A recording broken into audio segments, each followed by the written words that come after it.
How are you, Rory? Good morning Good, over there. Good morning. How have you been managing lockdown, mate? Like everyone else, I suppose. Yeah, sort of doing a bit of farming, really, but sort of trying to make the weekends a bit different to the rest of the week. So they are, which is definitely harder. You couldn't have timed everything more perfectly, really, with retiring from rugby and then all of this happening, and then you're out on your farm, which is probably where you feel you're probably your most happiest, eh? I mean, great timing for you. Yeah, I think, when you take away the fact that it's a global pandemic and all the seriousness of that, it has actually been, I look at the guys now, they're potentially retiring and are they going to get extensions or they're not going to get extensions? They're going to get another game before they retire. It's a big break to have when you're getting towards the end of your career, to have this sort of extended break. And for me then to have retired, got the sort of fanfare that I got, and then to this time now to spend with the kids, to spend on the farm. Brilliant. That's excellent, mate. What have you been doing with yourself a lot? Obviously, we know in lockdown and everything, but what have been your plans? Have you started anything sort of post-career? Are you sort of seeing how it goes and unwinding a little bit? He's just told you, Nick, he's a farmer now. He's a tillage farmer, beef farmer in Ireland. Mate, he'll always dip in and out of that just for a bit of training. Yeah, I think it was kind of relaxed. I was trying to relax my mind a little bit. We had bits and pieces of ambassador roles that I had to do, and obviously some of the games. But that kind of plan, the plan was really to take it to the end of the season and sort of do all that sort of stuff and see what I liked of that aspect, and then to get a few other things going. But that kind of, I suppose in mid-March, was derailed a little bit. So I have been connecting a bit more with the farm and getting it to where I want it. But I think if I can definitely, those sort of leadership talks and that kind of thing and a wee bit of punditry, I will, certainly to the end of whatever this season looks like and finishes, which mightn't be till, I know you guys maybe know better than I do, but maybe September, maybe even later, and then be in a bit of a better position. But it was so surreal to be stopped dead like that. And then sort of like this was the plans, and the hardest thing to do is get plans together and then sort of have to change and move, but everyone's doing the same. Yeah, mate, it's a strange scenario, isn't it? And people are trying to do their best to adjust, aren't they? And you would have read a lot about it, and we've covered it today on the podcast regards the sort of salary issues. And I've been reading as well in Ireland that the Irish Rugby Players Union, they're not happy with the 20% cuts that have been discussed with the 4 provinces. It seems a little bit the same here with Premiership Rugby and the Players Union. I don't seem to understand, if it happens to be the case, it's how it's been reported, so I suppose we've got to take it that, why there hasn't been transparency or a conversation about the predicament that they're finding themselves in and how they can come to some middle ground, and why sort of clubs or provinces would decide, right, this is what we're going to do, like it or lump it sort of thing. But, you've obviously got your ear to the ground. You're well in with Ulster still. How's that sort of gone down in Ireland, amongst the players and also amongst, obviously, the provinces? I think that probably your first point is the crux of why there are so many issues in rugby. There's no transparency, there's no conversations. It's almost a conversation happens on committee level, and then I go, right, this is what we're doing. And I think that, especially when you're a young man in a professional organisation, the one thing that you hate is being told this is what we're doing, and there'll be no consideration to what the players think. And I think from it's not the amateur era anymore, and I think there's got to be more consideration. There's almost a fear of bringing players or very recently retired players into committees, into these conversations. The players' unions are getting stronger, but I don't see why that fear factor's there. They say stuff like, there'll be stuff discussed that they shouldn't be privy to. But look, ultimately, I think if you want the game to grow and get forward, I think like one of the biggest examples was that league that World Rugby tried to force through over a year ago. And actually the concept of that league wasn't that bad. It was just there was bits of player welfare that wasn't given enough weighting versus the revenue that the television were going to bring in. And this salary cut now seems to me something similar. And I know in Ireland it started as a pay deferral, but I suppose when it wasn't me getting paid, I kind of always had a feeling that it would probably have to end up in a pay cut somewhere. And that's the conversation needs to have to go, look, guys, we need a bit of help here. We know we agreed a contract, but ultimately, if we need the game to survive and professional rugby keep going with the amount of money we're losing, and all you hear as a player is a speculation of the RFU or the RFU or the clubs are losing X amount per month, but it's speculation that you read. And I don't think there'd be anything wrong with actually getting the players or the key players that'll spread the message in a room and go, look, here's the actual reality of what's going on, and you don't need to scaremonger, you don't need to build it up. Just say, look, this is what's going on. This is why we need. Hopefully, we get rugby back on its feet and contracts go up again, and you'll get it back in the long run for the younger guys. But I just honestly don't see how rugby can keep going if there's not some sort of pay reduction. But it's the way it's been implemented is probably the bigger issue. Rory, if you don't mind, I just want to sort of review your fantastic career. I mean, to get over 100 caps is something else, but 124 caps and spanning a long period and having so much successes. I just want to talk about the recent sort of the World Cup and perhaps maybe some answers as to why Ireland seemed to peak before or after World Cup. So just going to the World Cup just recently, I hope it hasn't given you any nightmares necessarily, but for the game against New Zealand and what it's been like for you. You know, you've done, I think, 4 World Cups, which is fantastic. You've had some great successes, but, you know, last year, 2019 World Cup, what were your memories of it and the highs and lows? I think probably the one that gives you the nightmare is the Japan game. I think that fair play to them. You know, they played brilliant on the day, but we still should have had enough about us to win that game, regardless of where we were, because we kind of, I suppose the momentum got well and truly stalled out against England at the start of that Six Nations, and then we just felt the pressure on top of us, and we probably after the other hammering by England in the summer, we probably got a little bit of our form momentum with 2 games against Wales, which albeit were World Cup almost, but we still played. We won those. We played well. We actually probably had one of our better performances in a long time against Scotland in the opening game, when everyone was, you know, going, "Oh, Ireland don't start competitions well. If this happens, they're in big trouble." And we probably a little, I suppose, a breath and thought, "Yeah, we've got it back now." And Japan caught us, and like I say, we still had chances and should have been good enough to win that game. And I think there's almost a bit of, you wonder now, did we kind of want it so badly, and that was all we were fixated on, was winning it. And with myself and Joe both finishing after the World Cup, sometimes when you focus so hard on an end point, and you know, for us it's a definite end point, that, you know, the actual development and worrying about how you grow as a team beyond that comes second to wanting this big goal. And maybe in hindsight that's something that happened, that, you know, we stopped trying to grow as a group and went, at the end of 18 we went, really good place. 12 months time, if we're in the same place, we'll be very much in the mix. And I think we kept trying to improve as a team, and we were definitely trying to improve as a coaching team and the way we were coached. But ultimately, you know, did we go, the product we have right now is doing us really well, and we don't need to worry about the 2026 Nations. We just need to worry about the 2019 World Cup.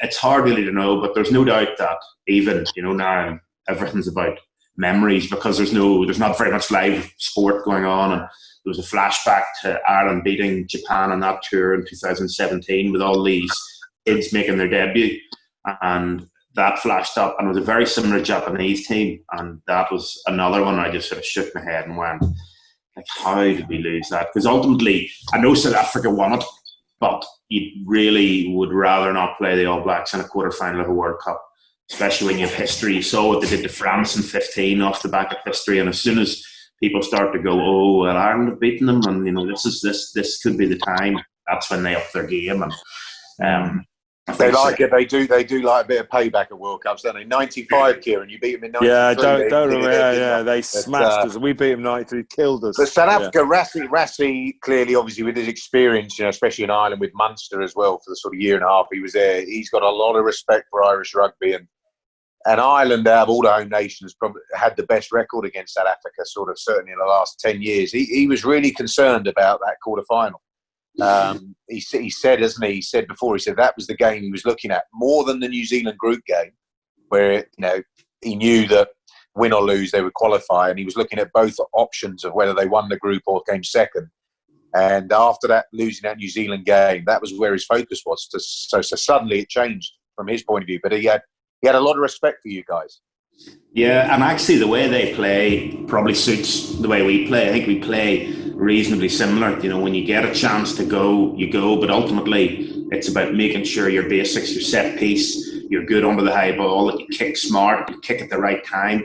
And that's where we sort of feel in an arm wrestle that we could compete with anyone. Whereas the likes of playing New Zealand and now England is that if you don't get control of the game, that it can very quickly get away from you. And that's what both those teams especially have the ability to do. And that's why that quarter-final was the New Zealand side was so tough for us, because they just got a start and they got momentum. And someone like South Africa, you do sometimes a chance to wrest momentum back. Even in the final, England had a shocking start, and there was a bit of a middle ground in that game where they nearly had an opportunity to seize control back again, because South Africa sometimes allow you to do that.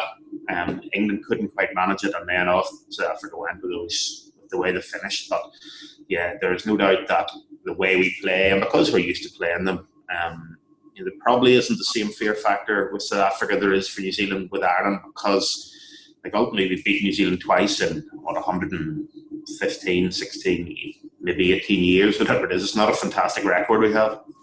Yeah.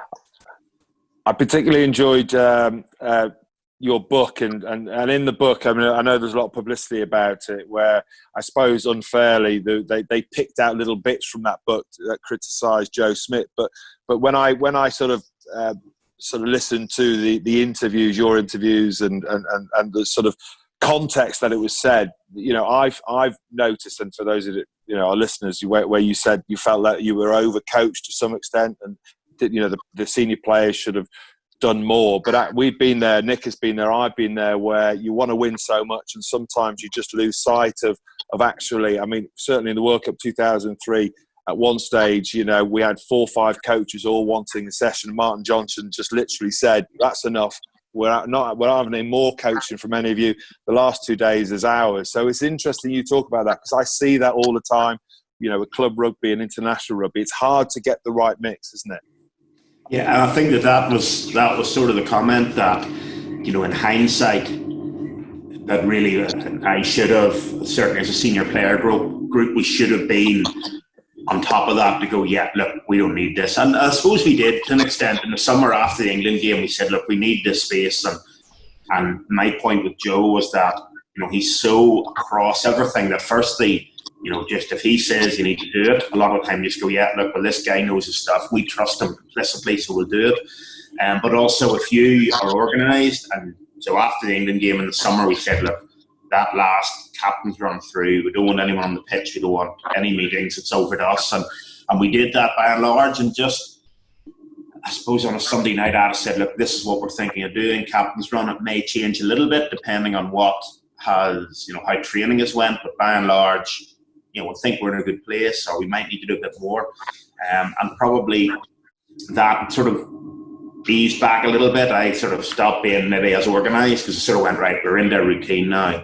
And when you don't have something to a coach like Joe who's so organised, he goes, right, well, look, these boys maybe aren't fully prepared. Maybe it's time that, or I want a little word here or a little word there. And that's just what happened. And it was me reflecting in hindsight that, if I had been more organised potentially, who knows? You're trying to pick a hole in something. Why did this happen? And by and large, it happened because New Zealand are a great team. They got momentum, and we got. When you look at the mistakes we made at the start of that game, that wasn't down to a meeting in the morning of the game, doing the captain's gone wrong. But you're trying to pick holes to go, right, well, look, I'll not get another chance at the World Cup, but Ireland will. And how, as an Irish rugby supporter, can we make sure that they get the semi-final? Because it's now become a massive monkey on our back. Yeah, I was literally going to follow up with that, Rory. Now, I've been quite critical of, I've got my views on, we've spoken on this podcast before, of why people are saying, well, Ireland do so well. You won the Six Nations 14, 15, Grand Slam 18. Ireland and England the last 10 years been the most successful Northern Hemisphere sides most of the time. But perennially, quarter-finalists at World Cups. And why is it? And you do well in Europe, good representation. Leinster, Munster, you guys won it in 99, won the Heineken Cup, the Champions Cup now as it is. I have a belief that part of the issue, and you can shoot me down here, feel completely free, Rory. Our birthdays are on the same day, by the way, so you can absolutely hammer me. But I have a view that the system, in terms of looking after players, keeping them fresh in Ireland, in terms of the sort of the union being able to tell you which games you can play in the Pro 14, which games you can't, holding you back for big European games, holding you back for when you come to Autumn Internationals, the Six Nations. And the Six Nations also being broken up with those 2 fallow weeks, so you're able to regroup, reset. Suits the Irish players. You've become conditioned to it, institutionalised to it. You know exactly how to get that emotional edge, also the preparation, and obviously physically look after yourself and peak at that time. In the Premiership and the top 14, they're attritional leagues. Not saying the Pro 14 is not, but it's attritional leagues where you are wheeled out. If you're able to walk, you are wheeled out because the clubs run the game and they pay your wages every single week. So you might not be at your peak for sort of 2-3 weeks, but you've got to sort of dig deep to find a way to win or find a way to perform or whatever it might be. And when you get to a World Cup, and I know you get a few easy games in the group stages, but ultimately you have to be able to win 3 big games on the bounce, minimum, to win it. Is that a contributing factor, or do you think I'm talking absolute rubbish and it's purely the expectation, the pressure that might come onto it? Or do you think there is a little bit in that? That's the longest questions we've had on the podcast, by the way, Nick. I had to get off my chest, Jesus, mate. Jesus, wow. Come on, Rory. Sounds like it's been keeping you awake for a long time. Oh, brilliant. Look, I don't think that's something I'd ever given any thought to, but there's no doubt it's hard to argue with some of the points made there, because ultimately everyone's trying to find a reason, and with the World Cups I've done, I remember after 07, which we didn't get out of the group, it was a complete disaster, and the theory was never again are we going to focus on a World Cup for so far out. Everything was about the World Cup. We didn't tour. 15 players didn't tour that summer because of it being ready. The Six Nations before that was a wee bit out. Two out from that was right, in the autumn in the Six Nations, we need to start to find players. And they said, well, we bombed out of that, so we're not going to go. Before that, it was about focusing on a World Cup. And we sort of tried everything and nothing's worked. And I think there probably is a bit of an element of that. We are comfortable whenever we have to play a game knowing that at some stage is a break. And like you say, maybe in a World Cup there isn't. And there is a little bit of the preparation, the pre-season. We seem to find it a little bit different because although the RFU have all the control, and from a strength and conditioning point of view, there isn't actually as much overlap as you'd think. And you come in and you're used to doing your pre-season program in a province. Next thing you're brought into a camp, and it is a little bit different. And like you say, ultimately we're not that comfortable doing things differently, and I'm as guilty as anyone. And maybe there is a bit of that. I always felt that there probably needed to be a bit more alignment in terms of, because we have the ability to do it, in terms of what our strength and conditioning program looks like.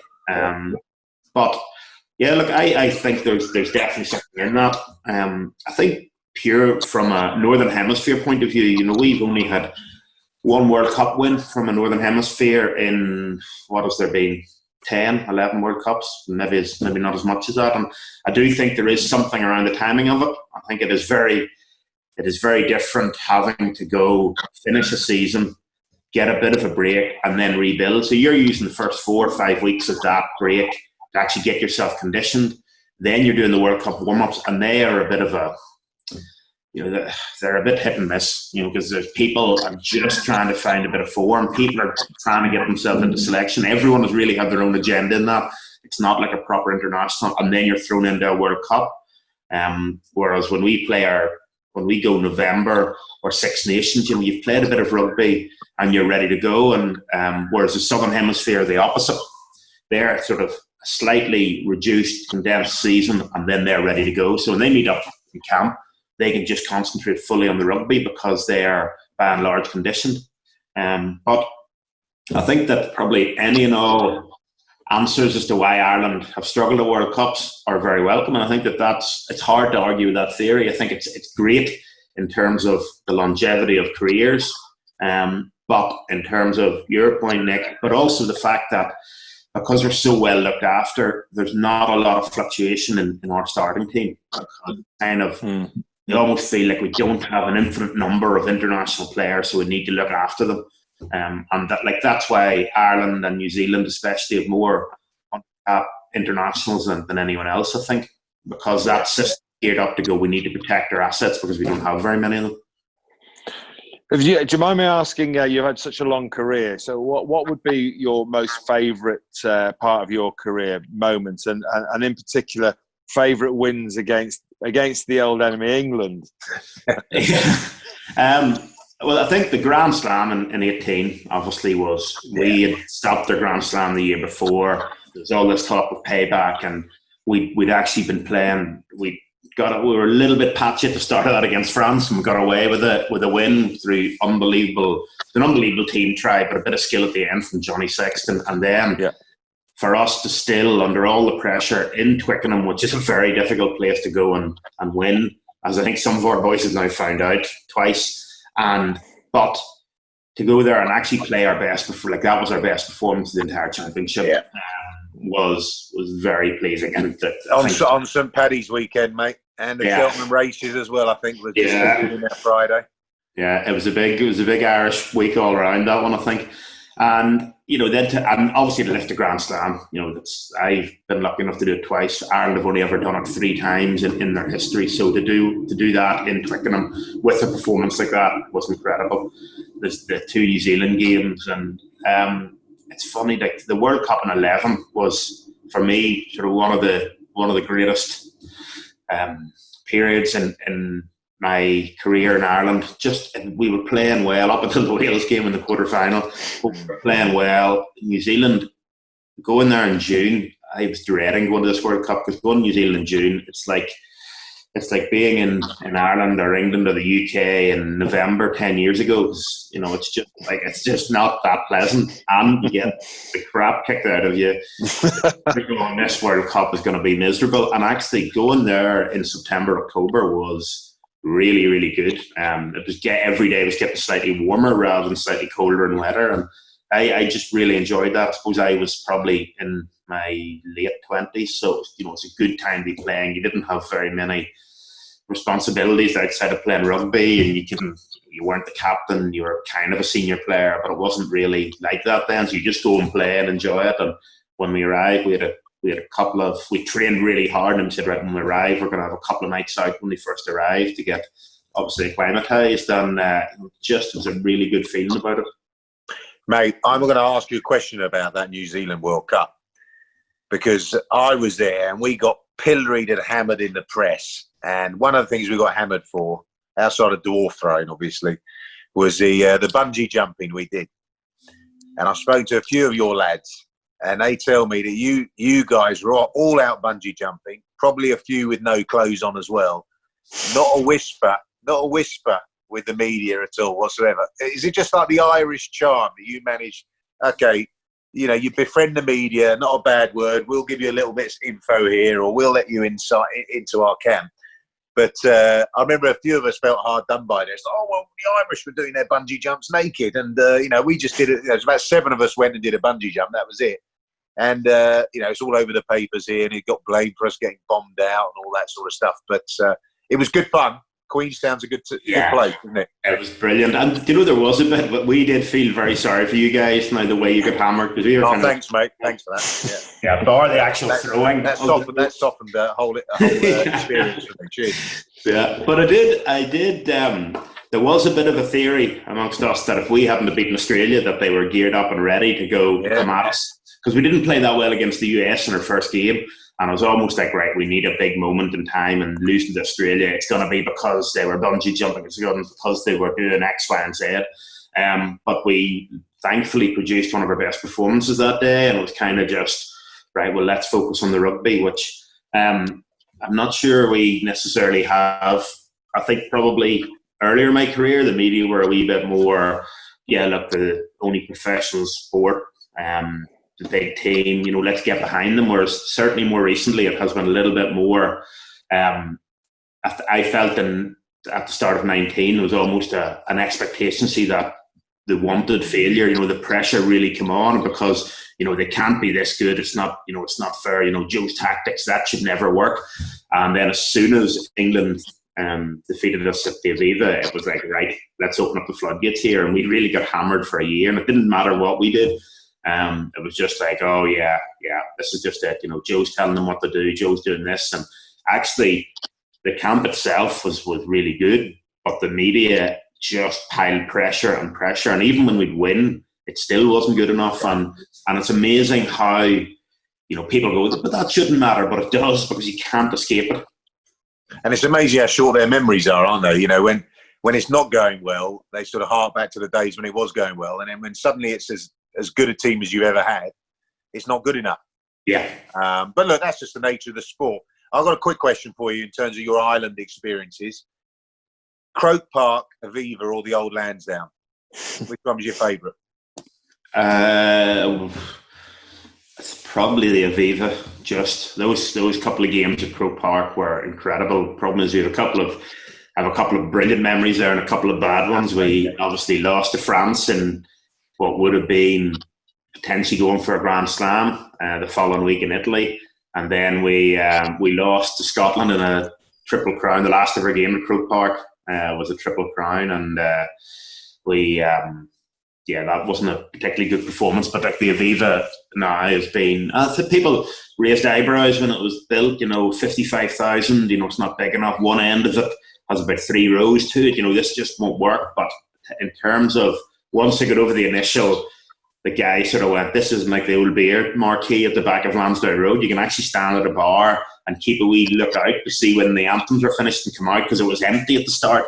And people then eventually sort of got used to that, and they went, right, you know what, let's get out for the anthem. Let's make it special for the players. And it is an incredible atmosphere to play at now. And I think it's probably my favourite ground to consistently play at. The Millennium Stadium at the World Cup in 15 when we played France was the loudest I've ever played at, but the Aviva consistently is brilliant. Yeah, my least favourite stadium is Lansdowne Road, because the first time I went there, at half, I just noticed everyone booing sort of throughout the match. At half time, I went in and I said, "What are they all booing at?" And Matt Dawson said, "They're booing at you." I was like, "What?" So every time I make a pass or do anything like break or whatever, there's this big boo. And I was looking around, what's going on? And Matt Dawson said, "No, they're booing you," because obviously I was born in Ireland. People say I should have played for. I found that so intimidating. They just wanted to kick the shit out of me. But yeah, I know. Yeah, he did. Final question from me is where Ireland are at the moment with the new coach. So what's your take? New captain, new coach, and do you think they're in a good place? Do you think Ireland in a good place? I think they're not in a bad place. I think obviously you have to go by the last results, which was the England game, and then sort of before that back to the World Cup. And I know everything's changed, but that's the sort of where they're at in terms of there's pressure on their mentality is a little bit, we're not on top of the world like we felt we were in 18, so they're going to have to deal with that a little bit. I feel a wee bit sorry for Faz, because most coaches come in at the start of a season and they get the autumn internationals, and when Joe first came in, we got hammered by Australia before we nearly beat the All Blacks, and he was able to play in their friendlies, because I heard a lot of people in the press going, and even in the public saying, "Oh, let's pick a really young team for the Six Nations," and you're kind of there going, "Really? Like, let's pick a team that's going to try its best to win it." And if the young guy's good enough to come in, don't be afraid to pick him, but don't just pick him because he's 21 or 20, because if he is a bad Six Nations, they're not going to go, right, we'll give them a break because they're a young team. They're going to hammer them, and that 20-year-old may never develop because you don't know how they're going to react. So I think that Faz didn't get any friendlies, any autumn internationals to prepare, so he's having to implement stuff with the pressure of performing in the Six Nations, and it's a pity they didn't get to finish it, because I do think, obviously, coming home to play Italy, I think there would have been a backlash of really good performance, and I felt that France were there for the taking, and I know Scotland did, but I felt that Ireland had a good chance, and if they could have finished the championship, regardless of where they finished, with 2 good wins, one being in Paris, I think it would have taken a lot of pressure off, and Faz is going to take a little bit of time to implement his, and I suppose the one thing you hope is that everything that Joe's done, there's almost a feeling now that, if Joe did it, we have to change it because everyone's saying we have to change it, but there's a lot of really good foundations put in,